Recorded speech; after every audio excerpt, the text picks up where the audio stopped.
venu présenter une conférence qui s'intitulait « Comprendre l'alphabet LGBTQAI2+. » On a tellement de lettres dans cet acronyme-là que les gens disent que c'est une soupe à l'alphabet et trouvent que c'est de plus en plus difficile de digérer cette soupe-là, donc de vraiment nommer toutes ces lettres-là. Et ce que je venais faire, c'était un peu d'expliquer c'est quoi ces lettres-là, puis de dire pourquoi est-ce que c'est important de les utiliser. Il y a beaucoup de rajouts. Et j'ai compris que c'était très important, en fait, de rajouter ces lettres-là d'un point de vue d'inclure tout le monde. Bien, je pense que c'est important d'avoir des gens qui nous sensibilisent à la cause.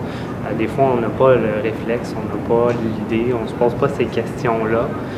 Pour certaines personnes, c'est clair, c'est simple. Pour d'autres, on voit que c'est pas aussi simple. Alors, c'est une bonne façon de nous sensibiliser. On est des représentants.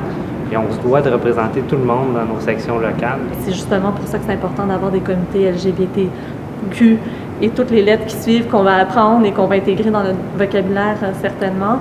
Nos comités sont importants pour représenter des minorités qui ne sont pas souvent entendues. Il faut qu'on sache que la Charte québécoise et la loi canadienne bientôt, on l'espère, protègent notre orientation sexuelle et notre identité de genre et aussi notre expression de genre, donc la façon dont on s'habille, dont on paraît finalement, contre la discrimination. Donc on ne peut pas discriminer basé sur ces motifs-là. Et c'est aussi quelque chose qui fait partie là, des règlements de la FTQ depuis quelques temps. Donc c'est important que ça se sache dans le milieu du travail. C'est important que les travailleurs et aussi les gens qui les emploient soient au courant, que les gens puissent vivre confortablement avec qui ils sont dans leur milieu de travail.